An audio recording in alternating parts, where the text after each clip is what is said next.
My topic is chip formation. How to perform the chip formation with the help of a single point cutting tool.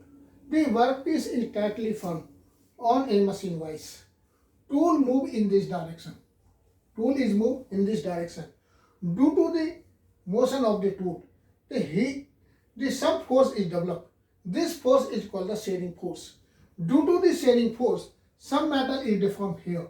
This point is called the primary zone. The uncut material, this is the uncut material, is represented by the T1. Due to the movement of the tool, the chips is formed in this way. The thickness of the chip is denoted by the T2. Due to the shearing force, the chip is started like this. The chip is started at this point and at this point. The line is passed through this point and point of the tool is called the shearing plane. The motion of the cutting tool, so some amount of heat is generated. This point is called the shearing zone or secondary zone. The amount of heat is removed by the 70% heat is removed by the chips, 15% heat is removed by the coolant, or 15% heat is removed by the cutting tool.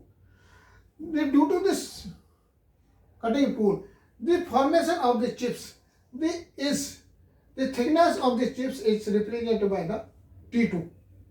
It is by the T2.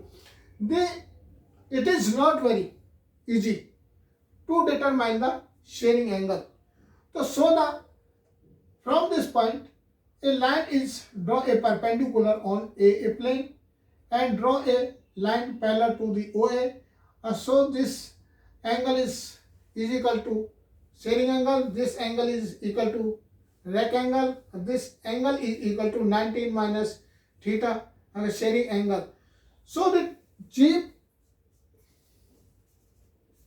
thickness ratio is represented by the R. So R is equal to T1 by T2. T2 always greater than T1. Why? T2 is more than due to the heating. The metal is extended. So that T2 is always greater than T1. So T1 upon T2 is equal to R. The thickness ratio, the chip thickness ratio is less than unity. How to find the shearing angle? The shearing angle this formula are used. Tan phi is equal to T1 upon T2 cos alpha 1 minus T1 upon T2 sin alpha. These formula are used to calculate the shearing angle. So T1 upon T2 is equal to R. Just reverse, reciprocal of this. So 1 upon R is equal to T2 upon T1 is equal to K. K is the chip reduction coefficient. Chip reduction coefficient. The different type of these chips can be performed by the single point cutting tool. The types of the chips. Number 1 is segmental chip. Number 2 is continuous.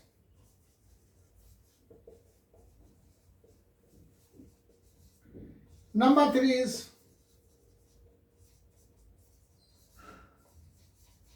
built-up edge. These are the types of the chips are performed with the help of a single point cutting tool. How to perform the segmental chips? The segmental chips are generally produced where the hard material are used and low rack angle and depth of cut is more and not use the coolant. So the segmental chips are performed like this way. Continuous chips continuous chips are affected.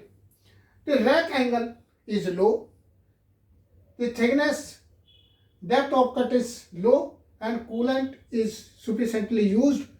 So the chips are formed in a continuously form, this like continuously without any breaking. These are the continuous chips. Segmental chips, the rack angle is more, coolant is not used, depth of cut is very high, so the shearing force is very high. Due to the shearing force, a lack of the cooling, agar heat is more generated. Due to the heat more generated, the metal is heat is very high temperature. So the some metal are welded at this point. When the tool is moved on a surface of the workpiece, you cannot get the good finishing due to the welded point. Due to the welding point, the metal built up edge. Okay, so you will like my lecture. Thank you very much.